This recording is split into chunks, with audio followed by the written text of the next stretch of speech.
नमस्कार सभी विद्यार्थियों को। मैं राकेश जंगड़ आपका हार्दिक अभिनंदन करता हूं, स्वागत करता हूं। सभी को होली की पर्व की पुनः शुभकामनाएं हो और सभी को होली की राम राम भी हो, साथ में राजस्थान दिवस की भी हार्दिक सभी को शुभकामनाएं हो। प्रिय विद्यार्थियों, काफ़ी बच्चे जो होली के ऊपर है अपने घर पे गए थे और विशेष तौर पे बहुत से बच्चों ने हम मैसेज किया था कि सर आगामी रीट का एग्ज़ाम आगामी 20 जून तक चला गया है, तो बहुत से डिप्रेस नर्वस फील कर रहे हैं, तो किस तरीके से अपनी तैयारी को सतत रख सकें। तो एक छोटा सा वीडियो बनाया है। इस वीडियो का मेरा मुख्य उद्देश्य अपने को ज्ञान बखेरना नहीं, ज्ञान बांटना नहीं है, सिर्फ और सिर्फ आपको 20 जून तक है सतत आप बने रहें। किस प्रकार बने रहें, थोड़ी सी मार्गदर्शन है, गाइडेंस है जो मैं आपके साथ साझा करना चाहता हूँ। प्रिय विद्यार्थियों, जैसे कि बात करते हैं, सभी का जो टारगेट था 25 अप्रैल का था। मेरे आपके अकेले का नहीं, हर एक विद्यार्थी का जो रीट की तैयारी कर रहा है, हर एक बच्चा जो रीट की तैयारी कर रहा है, उसका टारगेट 25 अप्रैल का था। जो एग्ज़ाम पोस्टपोन हुआ है, आगे हुआ है, वो सिर्फ आपके अकेले के लिए नहीं है, उन तमाम बच्चों के लिए आगे हुआ है। तो तमाम की तैयारी है कि ऊपर फर्क पड़ा है, लेकिन ये आपको डिपेंड करता है कि आप आगामी जो एग्ज़ाम आगे हुआ है वो दिनचर्या, वो आपके जो टाइम पीरियड है उसको आप कैसे मैनेज करते हो, क्योंकि यही जो टाइम है आपको या तो निखार सकता है आगे का, या आपको पुनः बेक कर सकता है। और कई बार क्या है, जीवन में कुछ चीज़ों का टल जाना, कुछ इंसानों का, कुछ जीवन में कुछ चीज़ों का है हट जाना, टल जाना, कुछ आगे के लिए बेटर होता है। शायद परमात्मा की भी यही इच्छा है।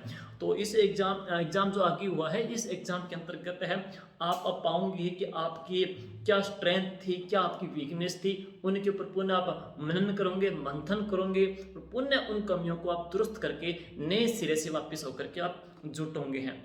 तो साथियों, होली का जो पर्व है पुनः हो लिया है। इस होली के पर्व के अंतर्गत है जो घृणा है, जो ईर्ष्या है, जो पाप है, जो समस्या है, उन सभी का आपने दहन कर दिया है।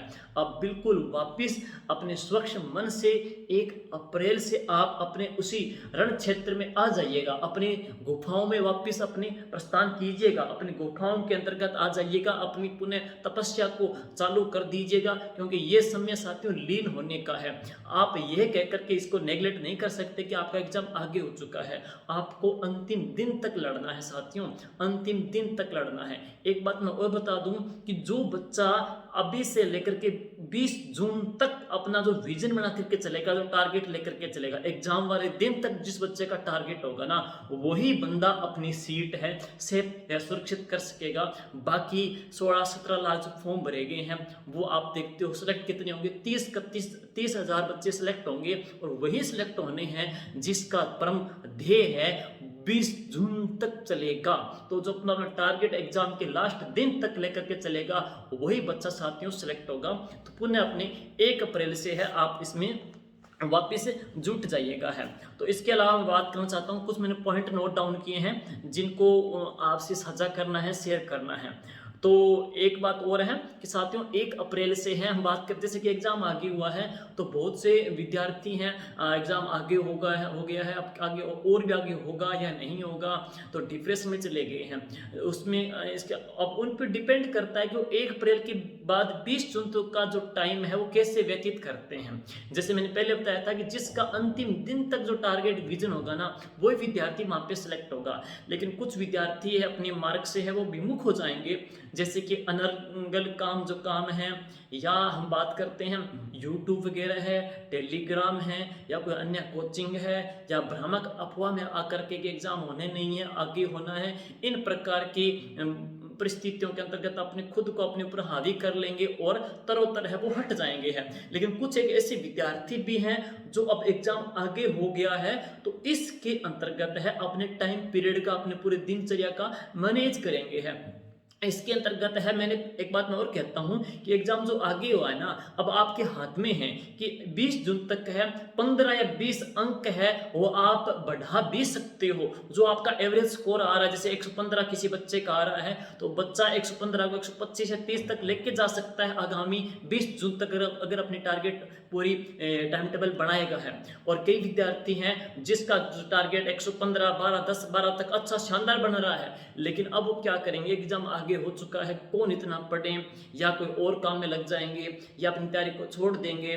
बहुत सारे ऐसे विद्यार्थी भी हैं जो अपने घरों में जाकर के, जैसे पहले लाइब्रेरी में पढ़ रहे थे, पीजी में पढ़ रहे थे, अब घरों में जाकर के कहते हैं चलो 1 महीने के लिए 2 महीने के लिए घर पे रहते हैं, तो वो है 10 या 12 अंक पीछे भी जा सकते हैं। तो मैं एक बात कहता हूं कि ये जो टाइम निर्धारण करेगा कि आपको और निखरना है या आपको और मंद होना है, आपको 10 या 15 अंक और अधिक जाना है या 10 या 12 अंक आपको पीछे आना है, ये आप पे डिपेंड है कि आगामी दिनचर्या आप कैसे मैनेज करते हो।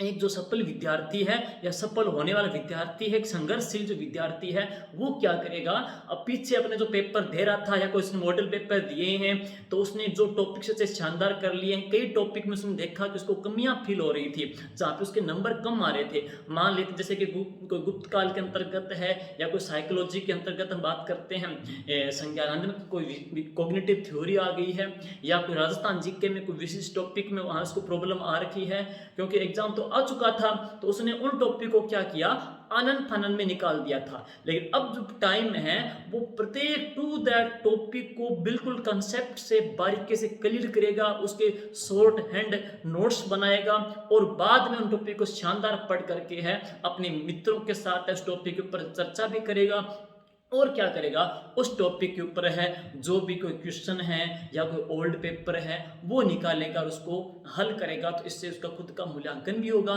जैसे कि नया टॉपिक बैंकिंग टॉपिक जुड़ा था, एसएसटी के अंतर्गत है, विद्यार्थी है इस बैंकिंग टॉपिक को है अच्छे से बारीकी से समझ करके अपने शॉर्ट हैंड रिटन नोट्स बना करके फिर क्या करता है, उस बैंकिंग के ऊपर कौन कौन से प्रश्न बनते हैं वो प्रश्न को सोल्व करके खुद का मूल्यांकन भी कर सकता है। तो मैं यही कहता हूं ये आप पे डिपेंड है कि आप अपनी तैयारी को और अधिक परखर करोगे या अपनी तैयारी को और नीचे गर्त में लेके जाओगे। वो एक आप पे डिपेंड करता है कि आपको क्या करना है। और मैं बात करता हूँ इसके अलावा जो अन्य जो टॉपिक हैं, जैसे कि अन्य जो इसमें मैंने लिया है कि हाँ कि एग्जाम के अंतर्गत है सोशल मीडिया के माध्यम से है, अन्य प्रकार के माध्यम से या कोई कोचिंग के माध्यम से हर एक शिक्षक ने भी क्या है अपनी बहुत सारी बुकलेट भी निकाली है, कोई नोट्स भी निकाले हैं, सभी ने अच्छा प्रयास किया है। बहुत सारी मैंने देखी है, कई शिक्षक ने बहुत शानदार प्रयास किया है। उन्होंने कक्षा 6 से लेकर के 12वीं तक की बुक्स का बिल्कुल मैसअप सार संग्रह वन लाइनर भी तैयार किया है। लेकिन एग्जाम के अंतर्गत बच्चे इसको जल्दबाजी में पढ़ नहीं पाए थे, तो अब उनके पास टाइम है कि वो उन टॉपिक को अच्छे से कंसेप्ट क्लियर कर लें। कम टाइम के अंतर्गत है वो उनके काम आ जाएगा है। और साइकोलॉजी के अंतर्गत भी क्या करते हैं कि बहुत सारे टीचर्स ने हैं अपनी अच्छी अच्छी बुकलेट निकाली है, बहुत मोस्ट इंपोर्टेंट एमसीक्यू क्वेश्चन भी निकाले हैं। तो वो एमसीक्यू क्वेश्चन पढ़ने का तभी असली प्रयोजन है जब आपका कंसेप्ट अच्छे से क्लियर हो जाए। जैसे आपने अधिगम टॉपिक पढ़ा है तो अधिगम को आप बारीकी से विश्लेषण कर लीजिएगा, समझ लीजिएगा। फिर उन सर ने जो एमसीक्यूज के दिए हैं अधिगम के ऊपर डिपेंड कौन कौन से हैं उनको आप बारीकी से करके खुद का एनालिसिस भी कर सकते हो हैं। तो यही मेरा उद्देश्य है कि एग्जाम जो 25 अप्रैल का निर्धारण लेकर चल रहा था उस दरमियान जो भी अच्छे बुकलेट आई है, अच्छे एमसीक्यू बुक्स वगैरह आई है, वो आप अब अच्छे से बारीकी से उनको कर सकते हो। पहले टाइम इतना नहीं था, तो उनको आप अच्छे से अपना टाइम मैनेज कीजिएगा, तैयारी कीजिएगा। वापिस आपको अपने रण क्षेत्र में आना पड़ेगा, वापिस साथियों आपको यहाँ पे आकर के जुटना पड़ेगा और पढ़ना पड़ेगा। अतः मैं आपको कहता हूँ कि वापिस आ जाइए, अपने गुफाओं में लौट आइएगा, वापिस आ जाइए, अपने तपस्या में लीन हो जाइएगा। फिर बाद में मत कहना कि एग्जाम आगे हो गया या एग्जाम पीछे हो गया, एग्जाम टाइम पे नहीं हुआ, क्योंकि बाद में सिर्फ और सिर्फ कोरी दिलासाएं बचेगी, सांत्वनाएं बचेंगी जो सिर्फ और सिर्फ आप खुद को दोगे। लेकिन पूरी जीवन भर आपके मन में ये एक प्रकार का प्रायश्चित रहेगा कि काश मैं ये तैयारी कर लेता। तो अतः ये विडंबना आपके ये प्रायश्चित है आपके मन में न रहें। आपके पास टाइम है विद्यार्थियों, 1 अप्रैल से वापस पुनः तरोताजा होकर के, रिफ्रेश होकर के, अपने परिवारजनों से मिलकर के वापस अपने लक्ष्य के प्रति आप अडिग बने रहिएगा।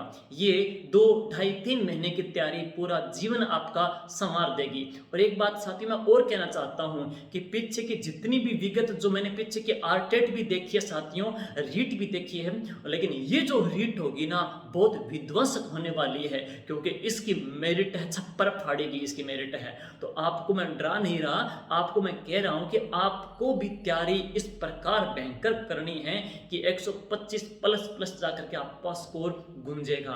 तो ये आपके पास टाइम है साथियों, इस विध्वंसक एग्जाम की बहुत विस्फोटक तैयारी आप लोगों की होनी चाहिए।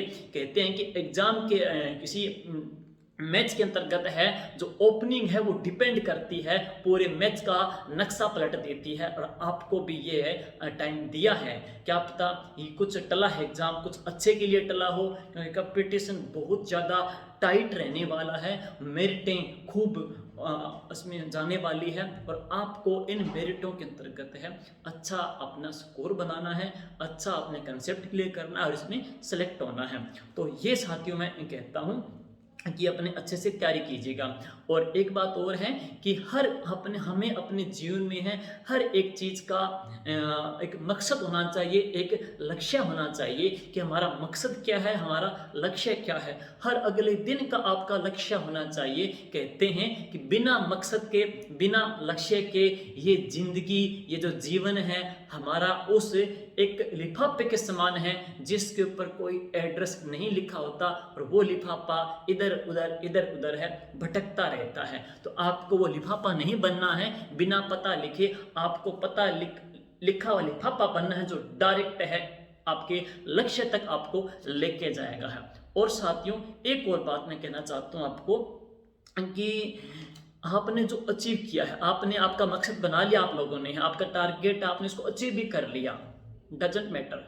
लेकिन इम्पोर्टेंट क्या है, इम्पोर्टेंट ये है कि उस लक्ष्य को अचीव करने के दरमियान बीच का जो अवधि है, बीच का जो इंटरवल है ना, उसमें जो संघर्ष आया है, वो संघर्ष के जो दिन हैं वो बहुत महत्वपूर्ण है साथियों। ये संघर्ष के दिन आपके लाइफ टाइम याद रहेंगे। अब जो आप तैयारी कर रहे हो एक भूखे प्यासे रह करके है, बिना नहाए रह करके है, रात दिन सिर्फ और सिर्फ लक्ष्य के प्रति लगे हो ना, ये दिन आपके पूरी जीवन भर याद रहने वाले हैं। तो ये जो टाइम पीरियड है बहुत शानदार रहे आपका, आपके जो लक्ष्य आपके प्रति आपका संघर्ष है आपको और अधिक तपाएगा, आपको और अधिक निखारेगा और यही आपको अंतिम लक्ष्य तक साथियों लेकर के जाएगा है। तो वापस मैं आपको यही वीडियो बनाने का उद्देश्य था कि काफ़ी बच्चे बहुत ज़्यादा नर्वस फील कर रहे थे कि हम एग्ज़ाम में क्या करें क्या नहीं करें। साथियों आप सिलेक्शन देने वाले हो, एक और चीज़ सुन लीजिए, ये मैं हर बच्चों को बोलता हूँ कि दुख की 1000 रातें, दुख के बहुत सारे दिन हैं, सुख में कब कन्वर्ट होंगे? जिस दिन आपका रिजल्ट आएगा, जिस दिन आपके मोबाइल पे पीडीएफ आएगी रिजल्ट की, जैसे आप पीडीएफ खोल लोगे और वहाँ आपका XYZ रोल नंबर मिल जाएगा ना, तो तमाम संघर्ष, तमाम आपकी व्यथाएं, तमाम दुख की रातें हैं पल भर में है, क्षणिक से दूर हो जाएगी। और वो टाइम पीरियड है, वो पीडीएफ में वो रोल नंबर देखने आपको वहाँ आपका रोल नंबर मिले, वो आपके हाथ में है। ये जो 20 जून तक का जो टाइम पीरियड है ये निर्धारण कर देगा आपका कि उस पीडीएफ में आपके रोल नंबर होंगे या नहीं होंगे हैं। तो साथियों मैं तमाम से यही उम्मीद करता हूँ, यही आशा करता हूँ कि तमाम विद्यार्थियों के है वो पीडीएफ में रोल नंबर मिले, सारे के सभी बच्चों के चेहरे पे खुशी मिले, सारे विद्यार्थी हैं भावी शिक्षक होकर के है अपनी तत्परता से सेवा दे रहे हैं। तो आप है अपने लक्ष्य से बोझिल मत होइएगा, लक्ष्य से ओझिल मत होइएगा, लक्ष्य से भटकिएगा नहीं, अपने लक्ष्य के प्रति सतत रूप से आगे रह करके तैयारी कीजिएगा। तो यही साथियों मेरे कहने का ये मुख्य उद्देश्य था। और एक बार पुनः आप सभी को है आगामी 20 जून तक की है तैयारी के लिए हार्दिक शुभकामनाएं। डगर कठिन है लेकिन पार आपको करनी पड़ेगी। रास्ता भले ही कठोर है, कठिन है, बहुत सारी दुर्गम है, बहुत सारी बाधाएं आने वाली है, लेकिन राहगीर आप हो, सफल आपको होना है, इस सफलता का भागीदार आपको बनना है। तो फिर संघर्ष भी आपको झेलना पड़ेगा। जब तक संघर्ष नहीं झेलोगे तब तक तपोगे कैसे, तब तक निखरोगे कैसे। निखरने के लिए, हीरा बनने के लिए आपको घिसना पड़ेगा साथियों। यही एक बार पुनः आपको एग्जाम के प्रति शुभकामनाएं और धन्यवाद। जय हिंद, जय जय राजस्थान।